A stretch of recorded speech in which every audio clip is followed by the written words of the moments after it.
So why are we looking at this work in class? Well, because it slides in nicely with some of the other issues that we've been looking at, and it's going to present for us something like a realistic analysis of how politics actually goes in the real world. What did we look at last class? Well, we looked at political ideologies. These were views about how the world works, how we should live, how we should organize ourselves, etc. And you could say that these are all kind of ideal in theory, right? We have this ideal model that we want to base society and political rule on. We have these values that we want to live out and instantiate. But of course, things are not that simple, right? And if you just look at the state of the world, if you look at how governments and politicians do things, you'll see it's not pretty. In a sense, what we live in is a fallen world where people lie, people play dirty, and where people are underhanded and deceive others. And so while it might be good to try to organize our societies around these models that we've looked at, a lot of people have argued that that is an impossibility. We can get close, but when it comes to matters of politics, there are certain facts that we need to reckon with, especially those of us who want to be political leaders, who want to exercise political power. And that's what this book is all about. Machiavelli's The Prince was written during his retirement from advising the Medici family in Florence.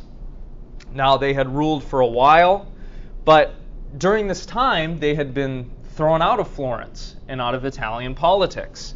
Their power had been usurped. And this is a really tumultuous time for Italy.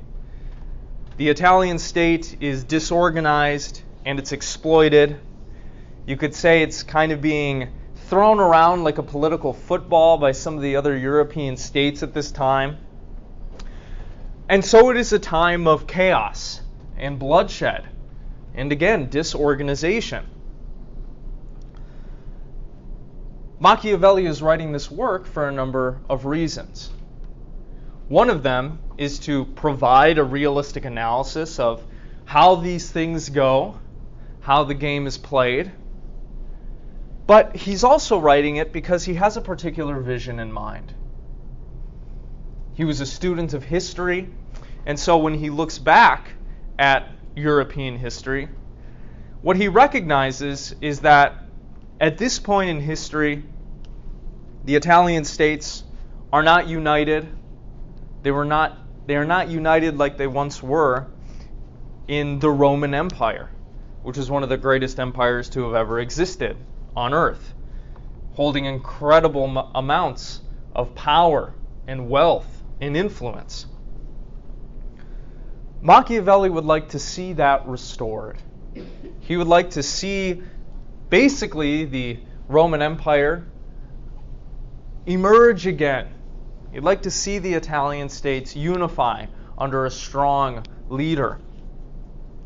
And so that's one of the reasons why he's writing this book.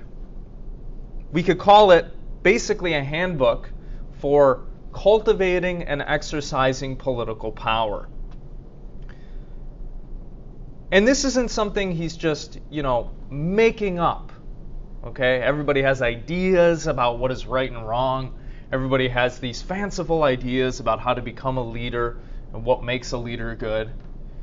But this is somebody who has seen every side of politics for decades. And so the basis of this work is his real political experience in dealing in this game of politics, in which power switches hands and in which people do not play by the rules. He actually dedicates this book to first one of the sons of the Medici family and then to another one. The same family who he was in service for a long time. The same family who actually tortured and exiled him.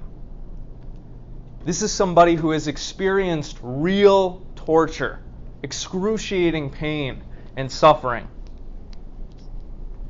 And the interesting thing about Machiavelli is that he never complained about that, because he knew how the game was played.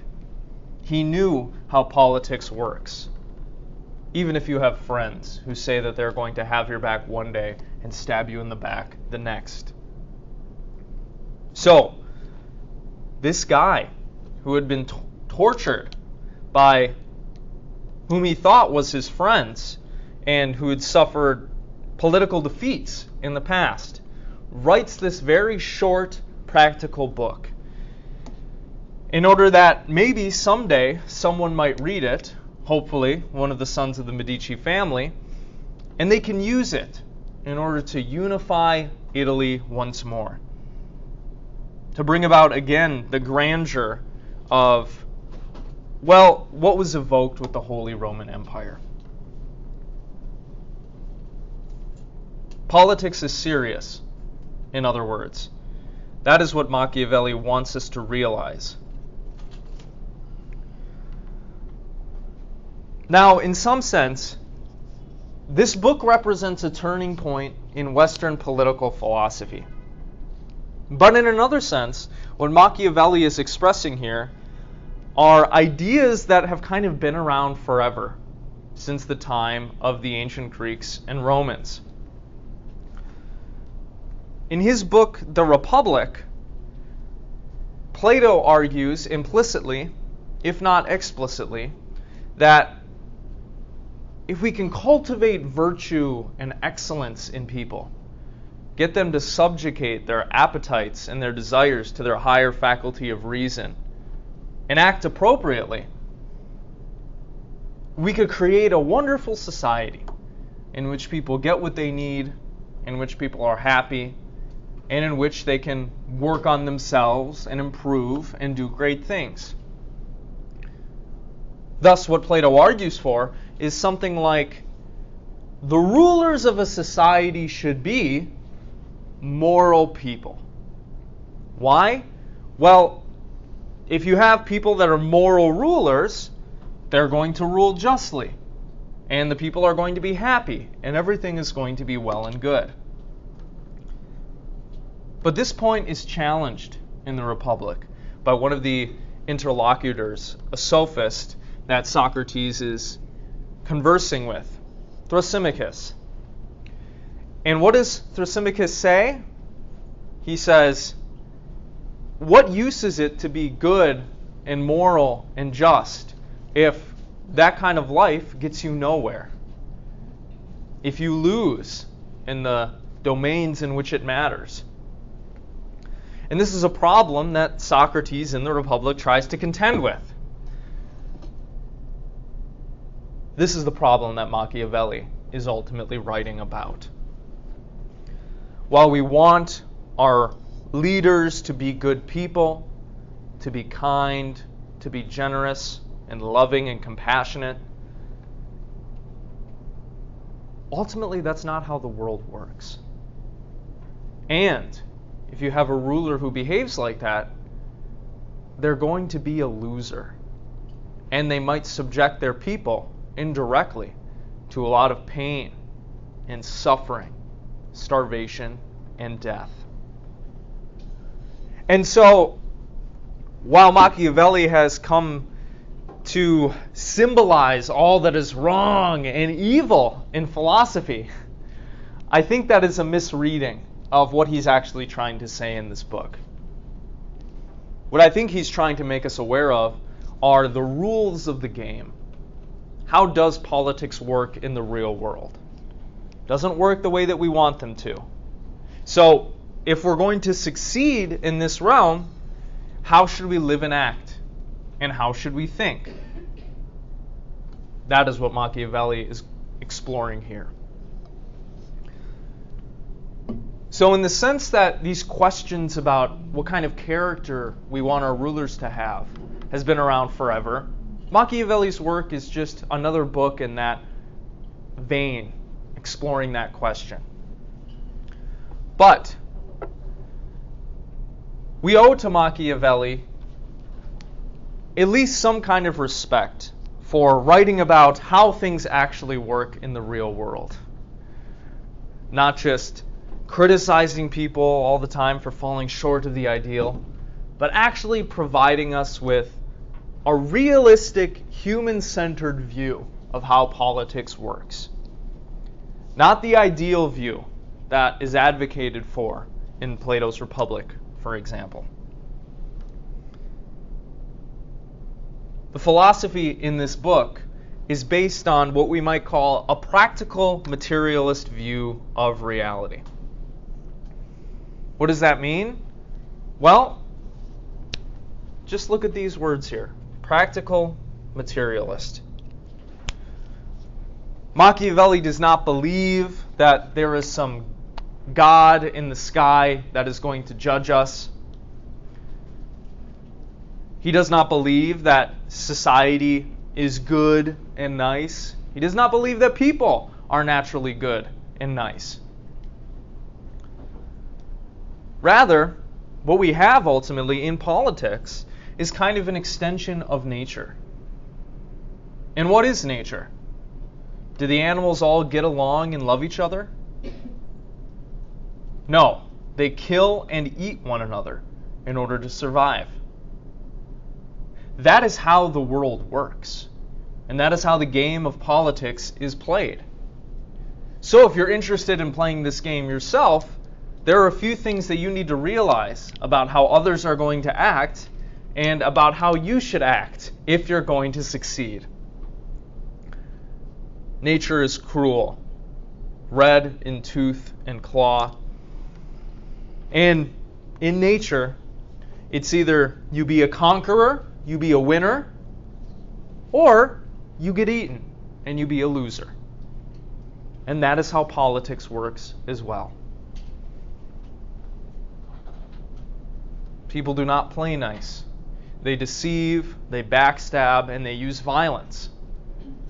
And so, what Machiavelli is going to tell us is, if you're going to play this game, you have to be willing to do those things. You should expect those things from other people.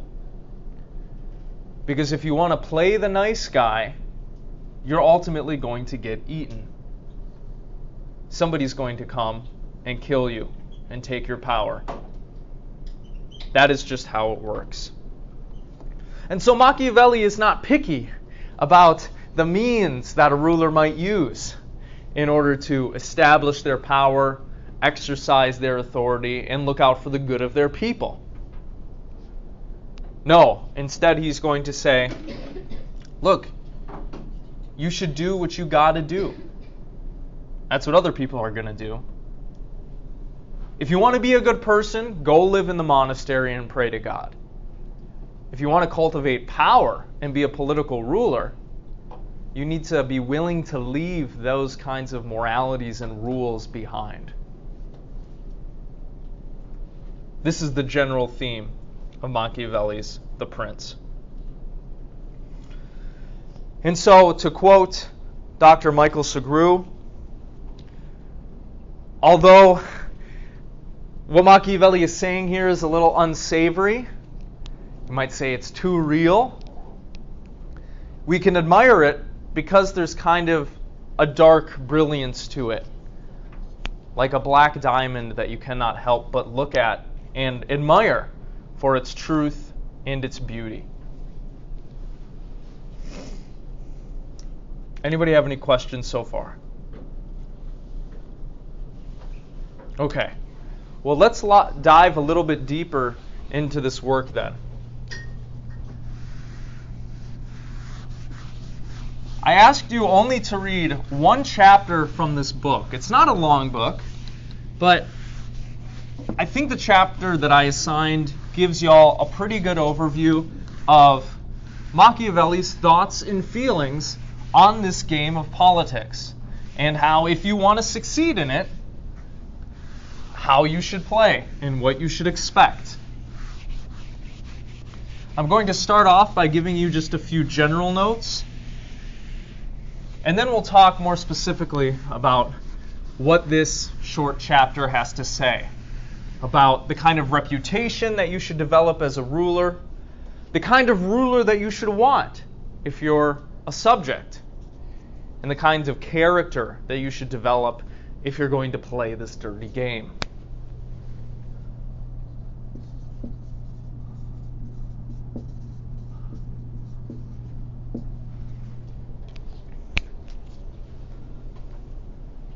In this class, the first work that we read was The Allegory of the Cave. Very famous piece from Plato's Republic, which I've already mentioned. Now, in ancient political theory, and in the Republic more specifically, what Plato argues is the rulers should be what he calls philosopher kings. People of intelligence, people who have a drive to understand and know the world around them. People who don't have a desire for money or power or land. People who ultimately are oriented towards the truth and who are good people, who have cultivated the virtues in Aristotle's sense, right? Generosity, honesty, friendliness, love, etc. Thus, the picture that Plato and other thinkers give to us is the kind of ruler that you should want is somebody who's a good person. Somebody who's going to play by the rules, who's going to be upstanding and honest, transparent in the sense that they should be in order to be an effective ruler, and so on. Merciful. Machiavelli doesn't hold this view. He says, if you are a subject, you should want your ruler to cultivate a different kind of character. And if you want to be a ruler, you should cultivate a character that strives after what he calls virtu in contrast to virtue. What is virtu? Well, it's something like power, success.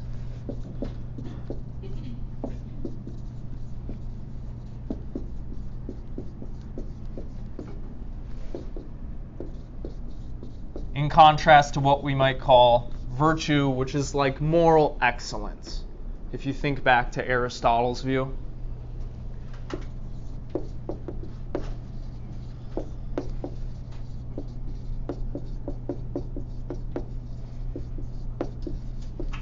Or we could call it goodness.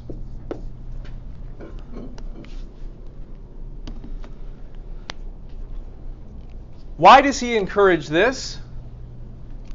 Well, he says just look at the state of politics. Look at how people do things. If you're going to be an effective ruler, if you're going to protect your people, if you're going to repel foreign invaders, you have to be willing to break the rules. Because all these other people that you're going to have to be contending with, they're going to be willing to break the rules.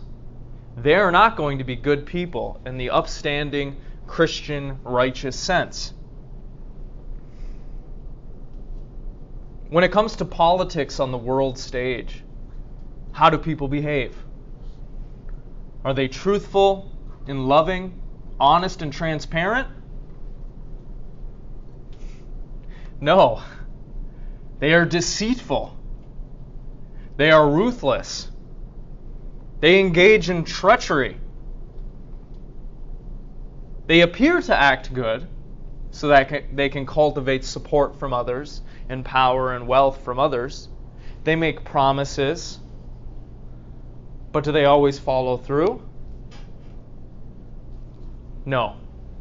In fact, you might say, looking at our politicians, they never follow through. And there is a reason for this.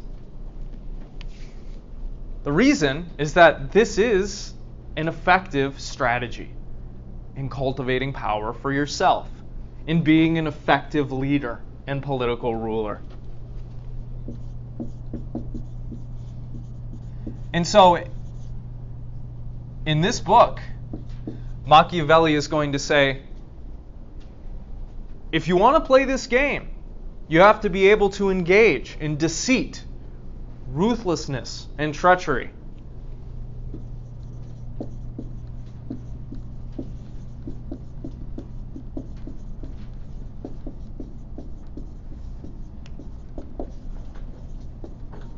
Of course, you don't want to appear evil to others all the time. You don't want to appear like a tyrant. But you need to be smart about how you're going to play this game.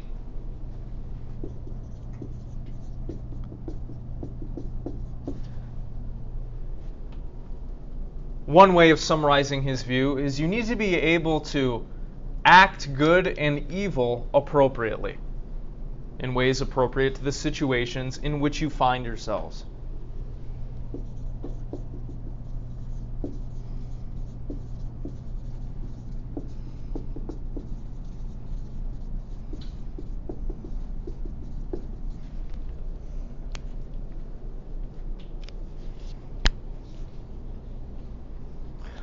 I don't think we should interpret Machiavelli as saying this is how people should live in their daily lives. I don't think what he's giving us is an ethical system here. Rather, I think what he's giving us is what you might call a conditional. If you're going to play this game, you need to be able to act like this. Similarly, the kinds of traits and characteristics that you should look for in a ruler is this stuff. Because that is the ruler that is going to get stuff done, that's going to protect you, that is going to make it so that you are not overrun by other countries and peoples that wish to do you harm.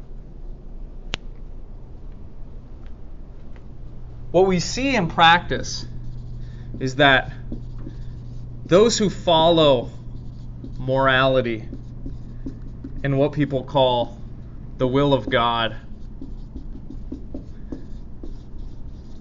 ultimately lose in matters of politics. They are conquered. They are overrun. And if they happen to be rulers, their people suffer as a result.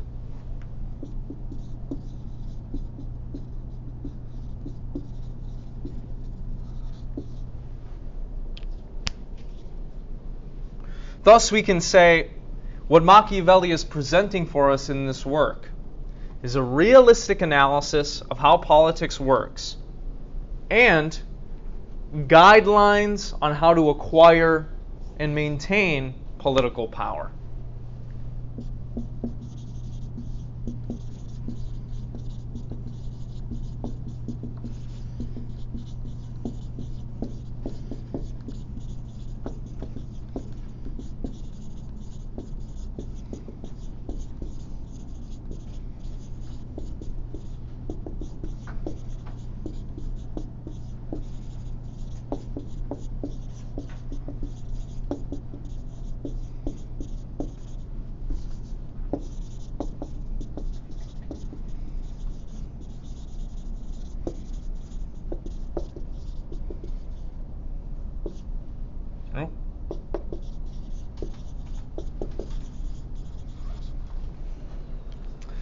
This is a far cry from a lot of the other works that we have been looking at.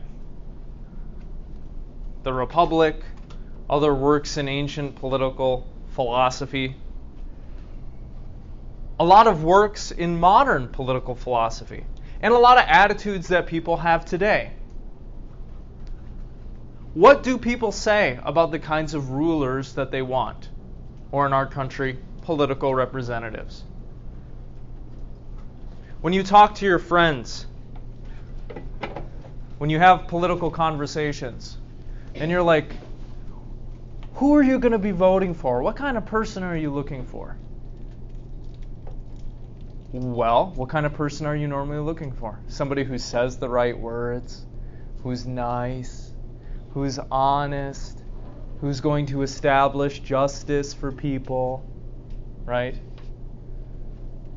Okay, all well and fine and good. But are they actually going to be able to do that? Imagine the politician that is the most morally upstanding person that you know.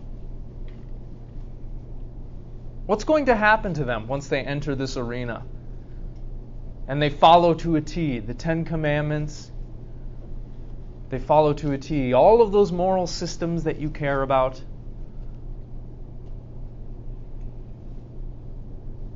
What's going to happen when our nation is attacked? What's going to happen when another ruler slights us? When there are tensions on the geopolitical stage? Are they going to retaliate swiftly and with a strong hand, or are they going to roll over and turn the other cheek? And which would be better for us? We might want our rulers to be good people, but Machiavelli would say, if you want that, you're just not thinking big enough. And you're not thinking about how politics actually works in the real world. We need to dig a little bit deeper into these questions in order to, divine what kinds of rulers we should want, who we should be supporting, and to just get a better understanding of how all of this works.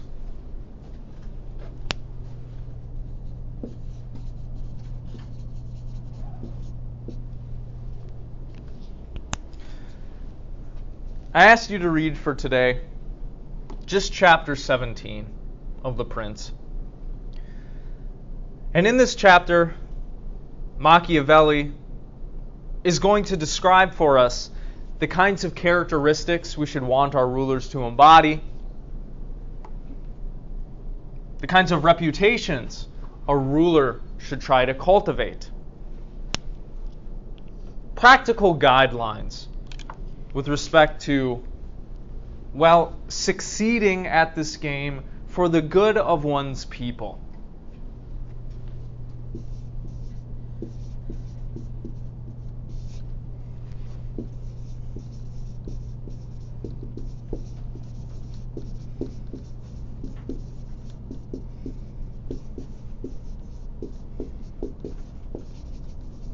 And so this is a very practical book.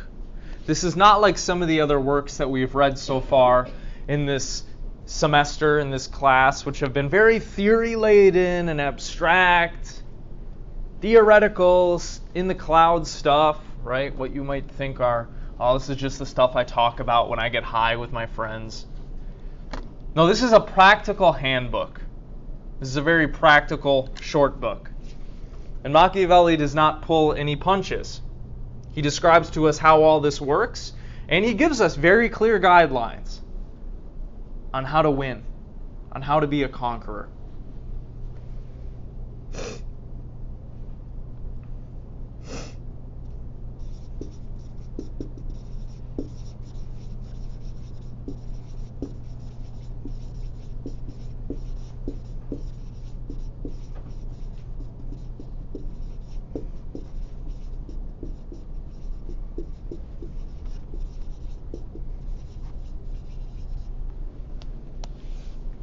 One of the first things that he talks about in this chapter is how a ruler should,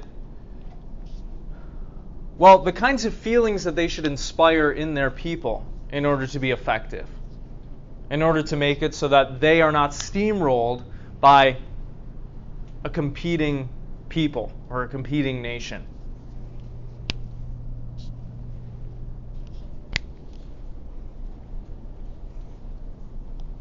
In your life, how do you want people to look at you?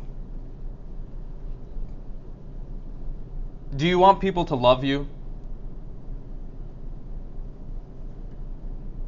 Do you want people to hate you? You want to be loved, right? You want people to like you. You want people to accept you. Machiavelli says, in some sense, that's a good thing. If you could get people to love you as a political ruler, that would be a good thing. You certainly don't want your people to hate you, because hate inspires resentment and rebellion, and that's not good to establish some sort of stable political system. That's not good for defending yourself and your family or defending your people. He says, if you're going to play this game of politics and you're trying to get your people to feel a certain way about you, it would be best to be both loved and feared by your people. Why? Well, if your people love you, they might do good things for you, they might listen to you and obey, and therefore things will go well and you're not going to get invaded and conquered by another force. But what's more important than being loved is being feared. So if you're going to be a political ruler and you have to choose between one of these, you should inspire fear in your people. Why? Well, fear is a much stronger motivator than love. He says in this chapter that love is fickle. Think of all the people that you love. You might do something nice for them if you have the time and energy, but you're going to be much more willing to do something for someone if you fear they're going to come after you. So he says, you should work on inspiring a certain kind of fear, first and foremost. It'd be best to be both loved and feared, but oftentimes it's difficult to inculcate both of these emotions in your people.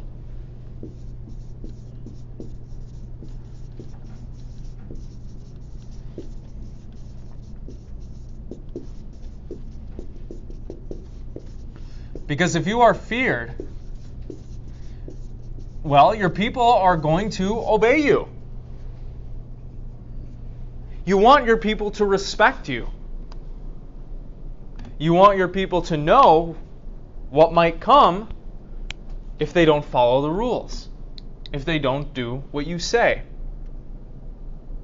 That is what is really going to maintain the order and the peace of a society. Fear, not love. Love is transient. It does not inspire nearly the amount of things that fear does. However, fear is very different than hate. You want your people to fear you, but you want to avoid at all costs them hating you. Why? If they hate you, they're going to try to kill you. They're going to try to take revenge on you. They're going to try to take you out of political power, and that's going to harm you, and it's going to harm them in the long run, because then there will be a vacuum of power and authority, and who knows what's going to happen when that situation presents itself. So, he says that one must have the fear and respect of their people and their troops. If you don't have the fear and respect of your troops, you're not going to be able to protect your society. You're not going to be able to carry out military strategy and orders. But hate is to be avoided at all costs.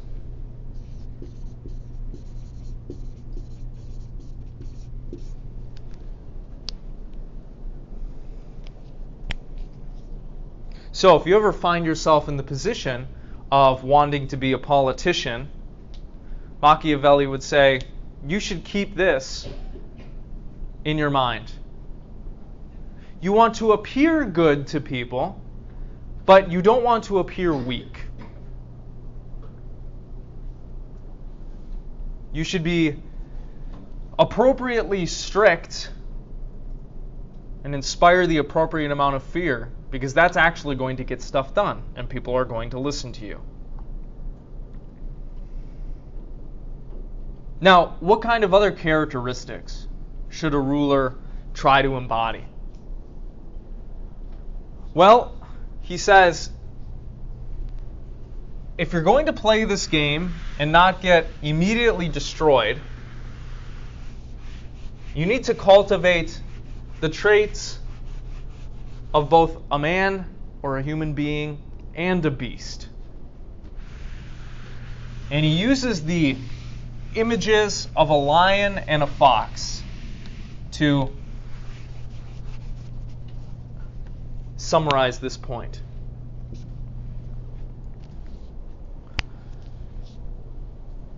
You don't want to appear like a beast at all times to your people and others. Because, well, sometimes you need to be honest and diplomatic, disciplined and respectful. Those are all good things, right? If you just behave like a beast and you give yourself over to your appetites and your urges, bad things are going to follow, right? Not only for you, but also for your people. So, you need to be able to think and act like a human being. You need to be smart and disciplined. You need to know when to do the good things so that people will continue to look up to you and support you. But you also need to be willing to lean into that animalistic side as well.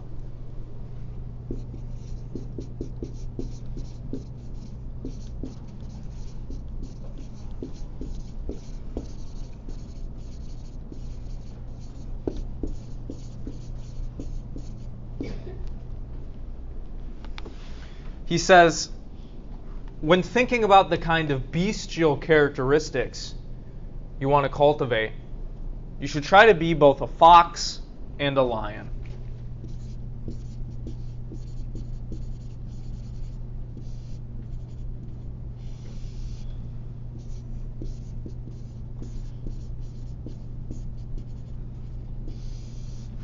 Think about these two creatures. How does a lion behave? What does a lion do? What kinds of images and connotations are conjured up for you when you think of a lion? Is a lion weak? Does a lion think very hard about stuff? Is a lion cowardly or is a lion brave? Is a lion violent or is a lion peaceful? You all know the answers to these questions, right? He says sometimes you want to be a lion. You want to be direct. You want to be confrontational. You want to be violent. You have to be willing to put up a show of force, to go in there and put people down and establish order. Not be timid and scared or cowardly, but direct and forceful.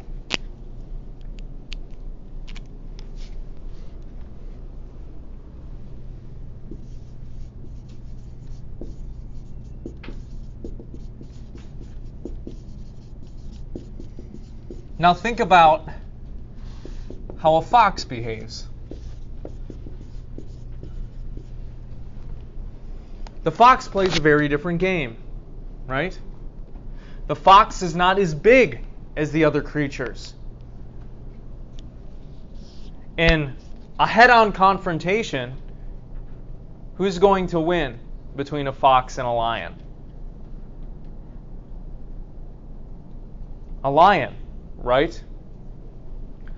Now think about that in matters of politics. Let's say that there is another country or nation who has a bigger, better military force than you do. What kinds of tools do you have at your disposal in order to get one over on them, in order to protect your people and defeat them? Should you meet them in battle head on with your smaller force? No, you should engage in a different kind of strategy, right? And so think about the characteristics and the connotations of a fox. How does a fox think? How do they behave? They are sly, clever, deceitful, swift. Isn't that kind of what you think of when you think of a fox? Manipulative.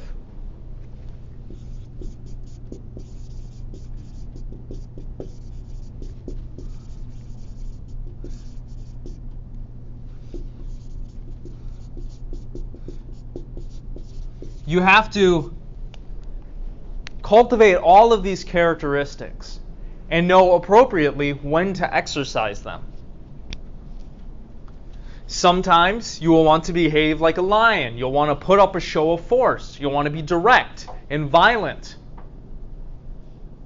But a lot of other times in politics, you need to be smart about how you do things. You need to be thinking about your weaknesses, your enemies' weaknesses, your strengths, their strengths, laying traps, scheming, planning, deceiving those when it benefits you and when it will benefit your people, manipulating others. This is what it means to be a good and effective ruler, Machiavelli thinks. Being able to exercise all of these characteristics when the appropriate situation presents itself. Because not all problems can be solved with force. You know this if you've ever had an electronic that has gone haywire, right? What are you going to do? Beat it into submission and then it's going to work? No, you have to be smart about it. And maybe you Google the problem, or you ask somebody who's smart, or you take it apart. Right? You think about where the issue might lie.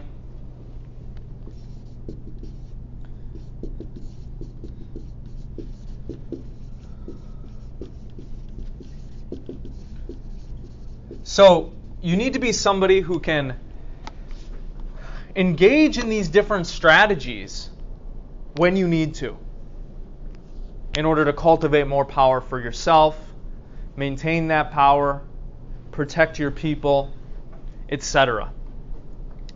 Ultimately, if you're going to succeed in politics, Machiavelli is going to say you need to cultivate bravery and intelligence. You need to guard against both external and internal threats. Because there are going to be other nations and countries that want to see you fail, that are going to try to take your stuff, that are going to try to take your land and your money and your resources. So, you need to try to build up an army that can defend your nation, your people, and you want the troops to have your fear and respect. That's good. You need to be looking out for what other nations are doing, what other world leaders are doing, the things they are thinking and planning. But you also need to think about threats coming from within your own system as well. Think about American politics as an example.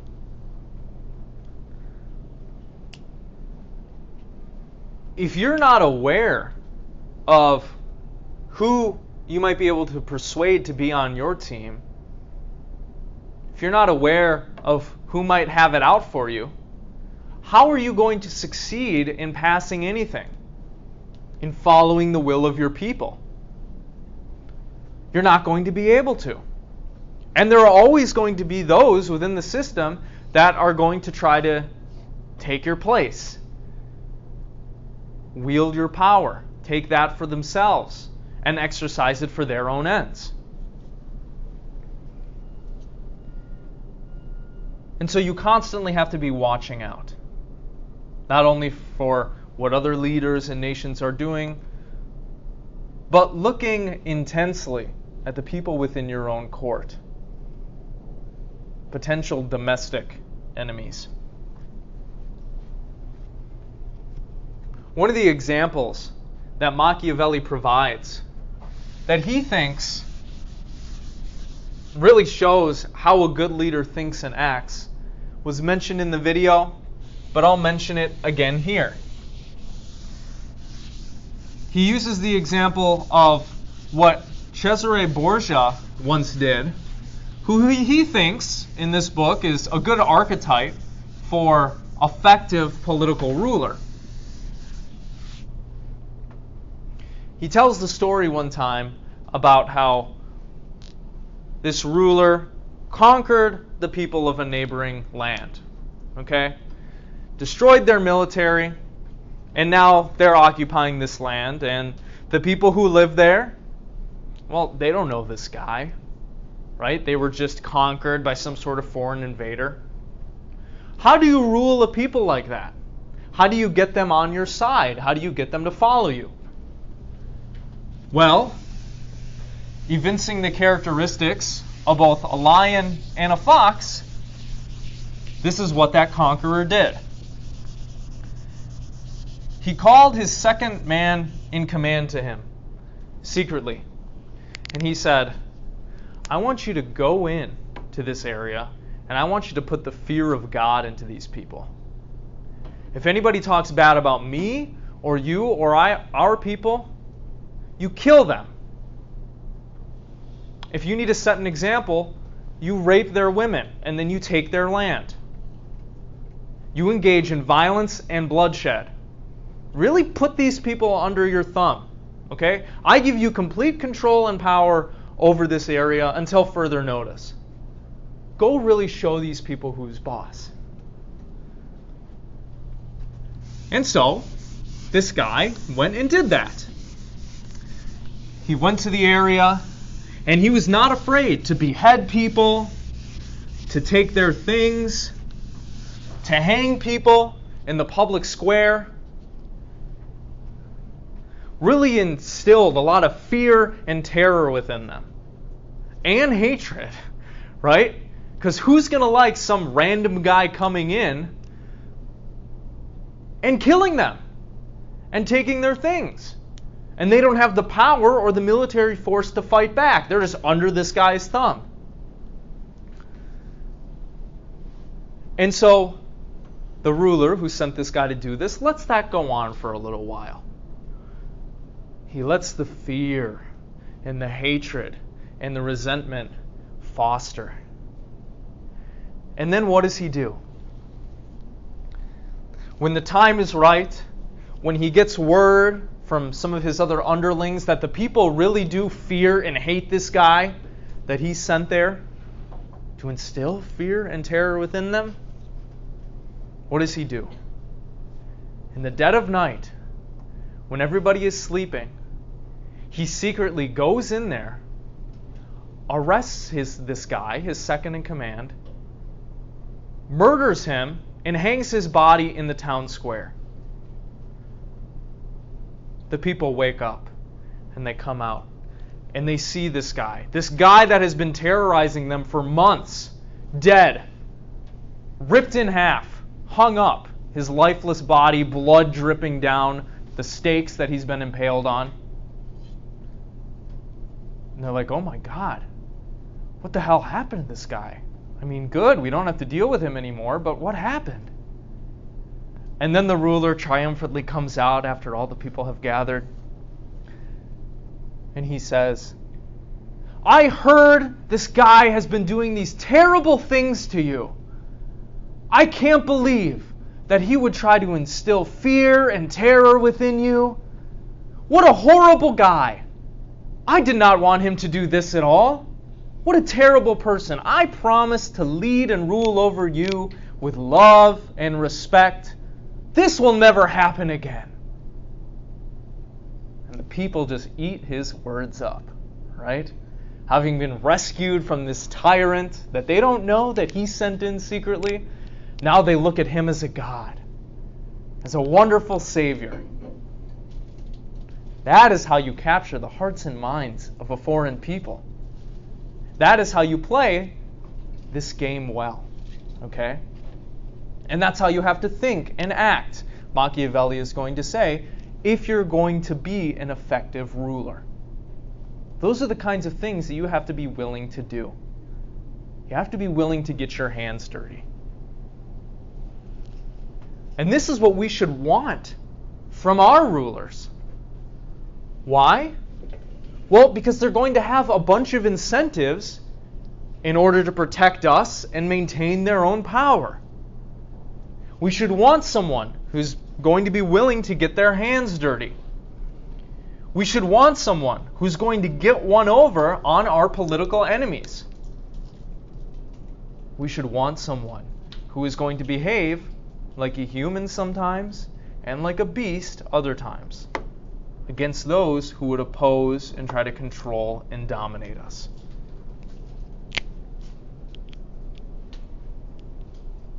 And so this is kind of what Machiavelli is trying to get us to see. This is a dirty game, and we should not want our rulers to be the most pious people. To that end, if you're interested in playing this game, there are certain things that you ought to keep in mind if you're going to rise up the political ladder and you're going to cultivate the fear and respect of your people. You're going to want to get a good reputation. And there are a lot of different ways to do this, but there are a few certain things that you're going to want to focus on.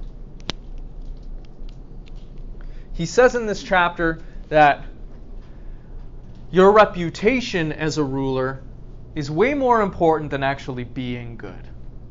You want people to think of you as good. That doesn't mean you always want to do the good thing. Okay, those are two very different things.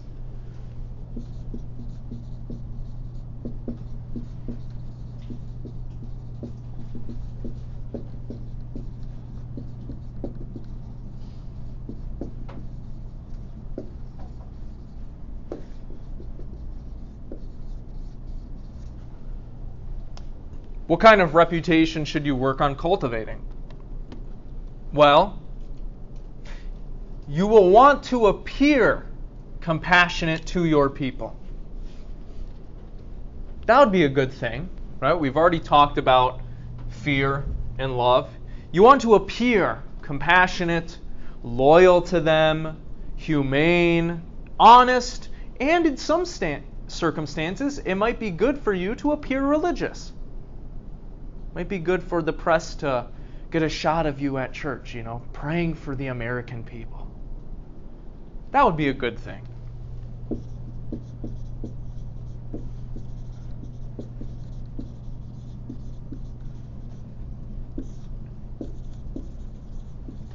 But you don't want to appear soft. You don't want to appear weak.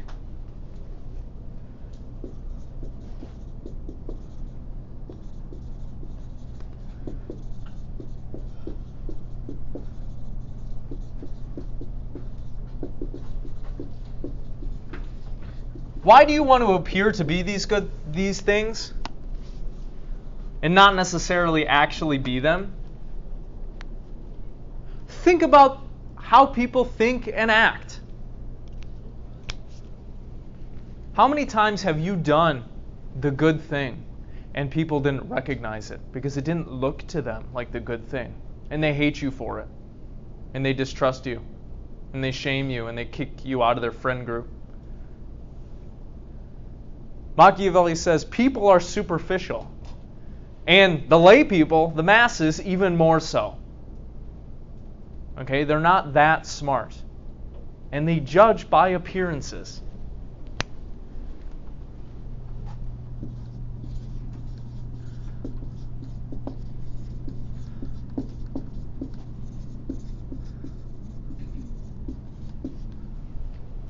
This is how people work. Doesn't matter if you do good things in your private life. What matters more so is your reputation. Because that's what people judge by. They can't see the good that you do in secret. And if you really are a good person, you're not going to make that known to the world, right? You're not going to post on Facebook, "Oh yeah, I just gave a homeless person $50 today." No, right? But you want people to see you as having their best interest in mind, as protecting them, as being good. So people judge by appearances, But also, you shouldn't be afraid to get your hands dirty in front of the people sometimes either. Why? People care a lot more about results than means.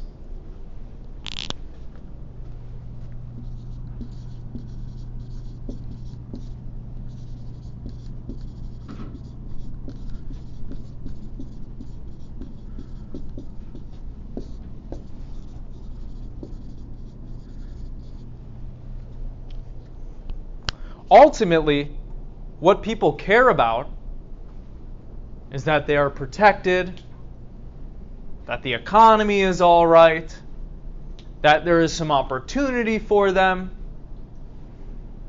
that they don't feel like they're under the thumb of a tyrant, that they have some sort of freedom. You can't always get there by doing the right thing. Maybe to establish those things for your people, you'll have to kill a few political opponents. Maybe you'll have to deceive the people sometimes. Maybe you'll want to be opaque about what it is that you're doing and how you're thinking and what your plans are, right? What people care more about than anything are the results. Are you getting the results? Says Machiavelli. So don't be afraid to get your hands dirty in front of the people sometimes. They will forget about that eventually. They won't hold it against you. What they care about more heavily are the results. And so that's what you should focus on.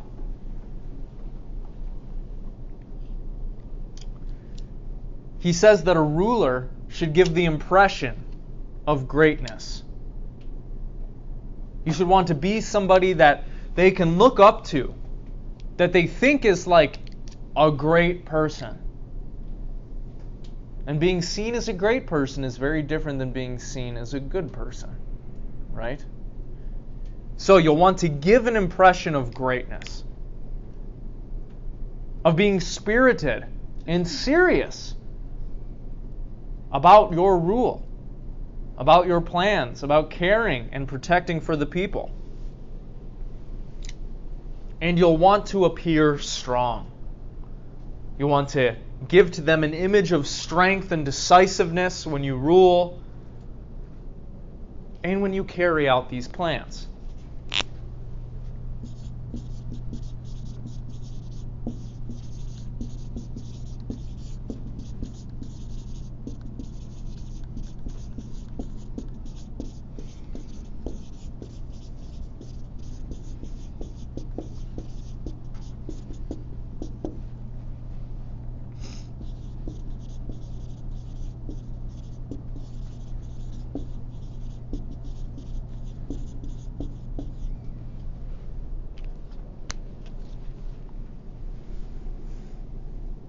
Thus, for Machiavelli, cultivating the proper reputation is going to be really important.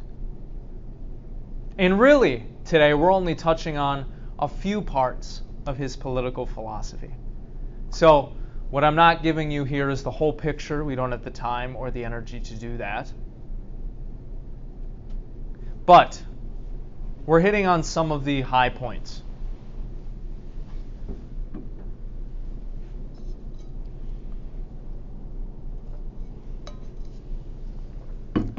So you'll want to cultivate this kind of reputation. But there are also things, he says, that you should avoid if you don't want the people to hate you. If you don't want them to rebel against you, threaten your power, threaten your goals, etc. What are some things you should never do?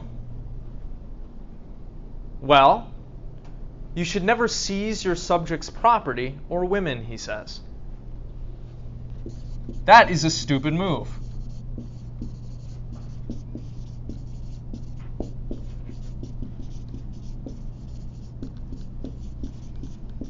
Because people care about their land. They care about their family members, about their wives, about their daughters. That is going to inspire real hatred in someone if you take those things away from them.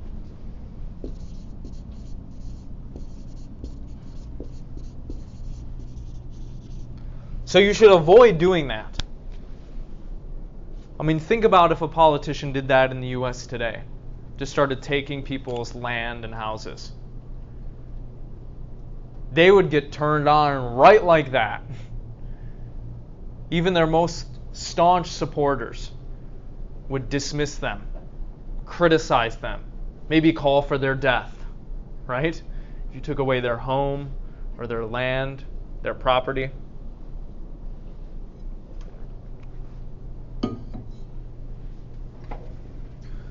Ultimately, the kind of socioeconomic organization that Machiavelli is going to advocate for is something like a republic.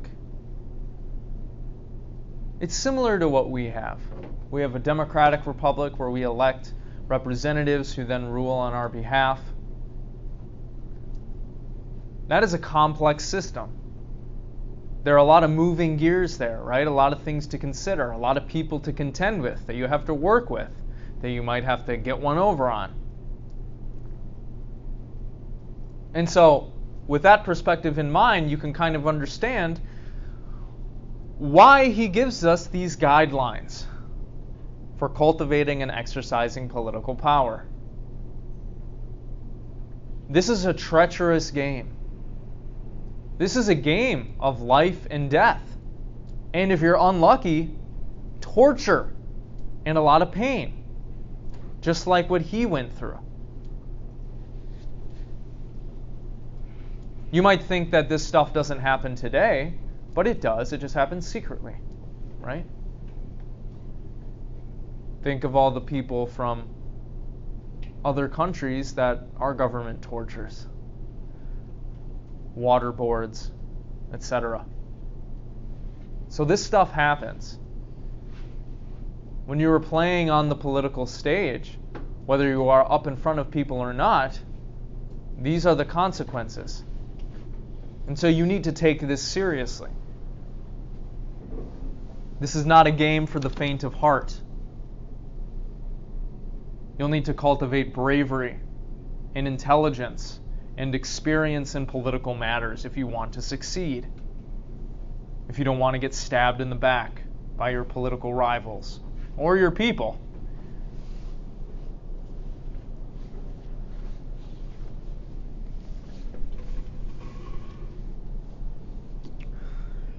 Thus, while in the history of philosophy, Machiavelli has come to represent everything that is kind of wrong and bad about political theory and about how we should live and act,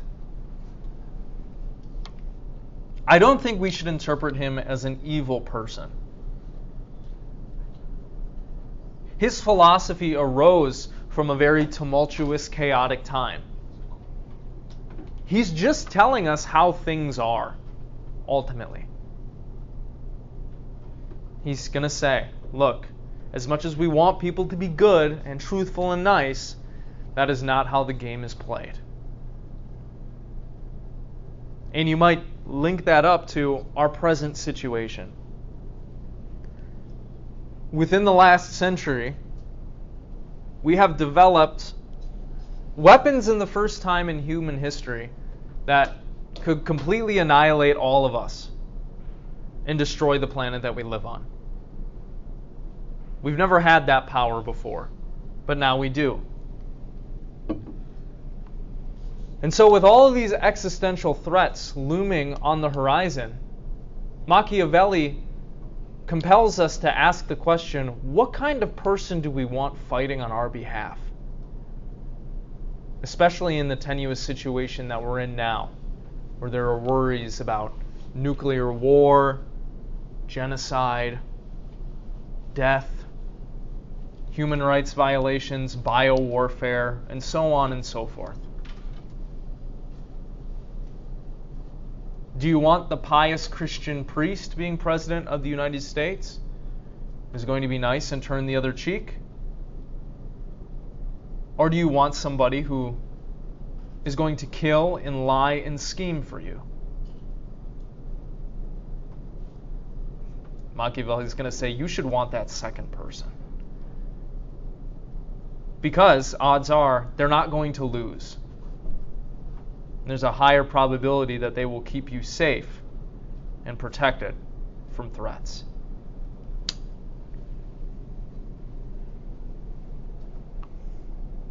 Now, of course, there are some problems with this view, right?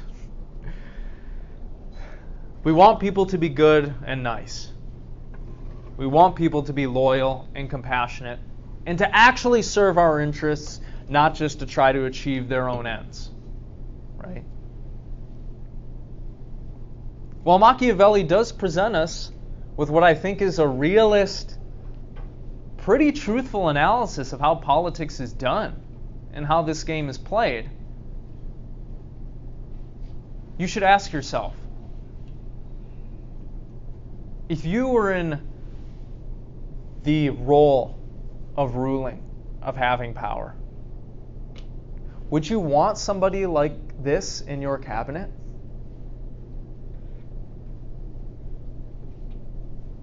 That's the tricky part, right? You wouldn't want your enemy to have him. Otherwise, they might do some serious damage against you and your people, right? But there are real dangers with having people who think and act like this on your team. You might worry they're going to slit your throat while you're sleeping and take your place.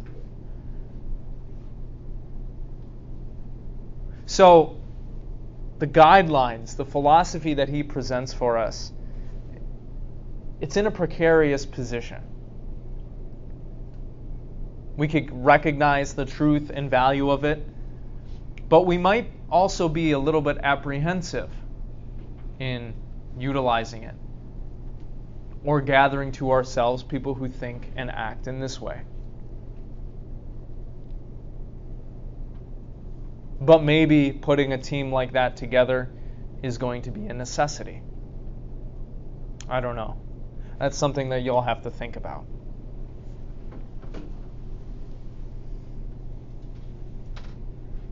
To end, the reason why we're looking at him in this unit is because a lot of what Machiavelli has to say does a good job of blowing up some of our initial attitudes and ideas about how politics works, about how it should work, and about the kinds of rulers that in our country we should elect. So I would encourage you to think about this, really reflect on this and talk about this with your friends and family members. What kind of person ultimately do you want fighting for you? And if you're somebody who's going to get into politics, you should think long and hard about how you'll be able to succeed at all. There's some real truth in his words, whether we want to realize them or not. Okay. So what do y'all think about what Machiavelli has to say here? Is he right? Is he wrong? What kinds of thoughts and feelings are popping up for you? Yeah. I mean, I guess I kind of wonder just like what motivates him. Like, I get that it's power, but it's like, what about that power is so good to him? Like, how is it? I don't know. He just seems like a very lonely person that wants a lot of them. Yeah, maybe. Yeah. Well, think of all the things you can do with power, right? You could say one of the reasons why he's writing this book is because he's hoping that once the Medici family comes to power again, they'll reinstate him and give him some kind of place and role in their court. Think about what you could do if you had that kind of wealth and authority and opportunity. You could fulfill all of your desires, right? You wouldn't want for anything. Isn't that kind of what everybody wants to do? Fulfill their desires? But you're right. I mean, he doesn't think that well of other people, right? Yeah. Do you have anything else? Yeah. I think it's like, it seems to me it's like he's talking about how like it's weak to like subject yourself to this like hand of God thing. But Yeah. I feel like he kind of does the same to power. Like I feel like he sort of like subjects himself to like the hand of power, but not like under power, but like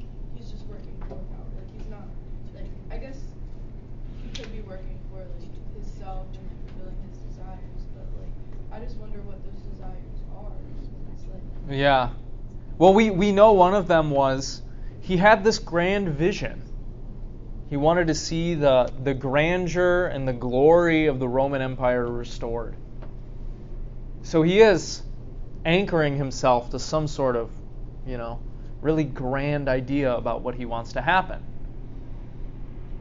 And he thinks that, if the Italian people are going to get there, they're going to have to take this stuff to heart and use it. So that's certainly one of his desires. I don't know that he was like a hedonist or anything and he just wanted to have sex and do drugs all day. I don't think that's what he's after. I think he has a grander political vision, Yeah. I think in some senses, like, it's obviously important for other countries to, like, respect you as a country and not just look at you as a joke, which is, like, for the protection of the people of your country. I totally agree, but I don't think it's as important for your own people to fear you as it is for other countries to fear you. Because, Okay. I don't know, I just feel like we've seen this go wrong with, like, Hitler. Like, his people, a lot of them loved him and also feared him.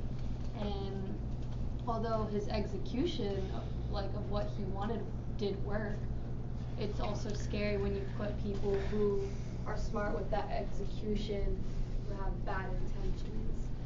Yeah. Overall. Oh, think of how much stuff he was able to get done. He got a lot done. Like, literally, if we had somebody with the mindset of him who actually had good intentions, like, good things could happen, because he did, like, with the fear aspect, get a lot of things done, but Yeah. it's scary that you're able to kind of swindle that to do really terrible and gruesome shit. Of course, yeah. It said that this was Stalin's favorite book that he kept on his nightstand. I don't know if any of you have heard that before. Think of how much he got done for himself by instilling fear in people. I mean, really, I think his guidelines work. I think the question is, is this really the path that you want to take? Right? Because, like, are you really protecting your people? Like, Stalin literally starved his people. So, like, Right. are you protecting them from other people, or are you just harming them from, like, you're the person that they should be protected from at the end of the day. Right, yeah. I think Machiavelli would say, if he was around to see it, that, man, Stalin's doing a really good job at following some of these rules, and he's doing a really terrible job at following some of the other ones. Because he did instill a lot of hatred and resentment in his people with poor decisions. Yeah. So he's like, look, he played the game kind of well up until he started being a dumbass. And that's what happens when you're a dumbass in politics. You get overthrown and you die. So don't do that. But yeah, he's not too concerned, right, about being the best person, the most moral person. Because he thinks that is actually going to be a hindrance to you fulfilling your ends and desires and being an effective ruler for others. Which is a very interesting take. I just saw a lot of, I guess, mirroring of, like, the cartel and how they, like, got the control and power they did. It was, like, very similar, because, like, Sure. freshman year I did a research project on the drug war, and I went down a rabbit hole of, like, the cartel and, like, some pretty, like, gruesome stuff, and it was, like, the same thing, like, beheading fathers and husbands in front of their wife and kids and, like, stuff like that. Yeah. While also, like, going out and, like, giving people jobs and, like, taking care of the community, while also, like, murdering that same community as well. Right. Ruling with an iron fist, but also, giving gifts and support, when that's advantageous. And look at how much power and control they have over some regions now and how much money they're making. Yeah, that's a great example, right? I think that example provides evidence that these tactics work. They're not nice, right? But they work. And so the question is, like, what do you ultimately want? What do you want to get out of life? And if you care about, your posterity and your nation, what kind of ruler do you want? Probably maybe someone more like that. I don't know. Okay, what do the rest of y'all think? Any closing thoughts, questions? Is it pretty clear what he's trying to say? The vibe he's going for?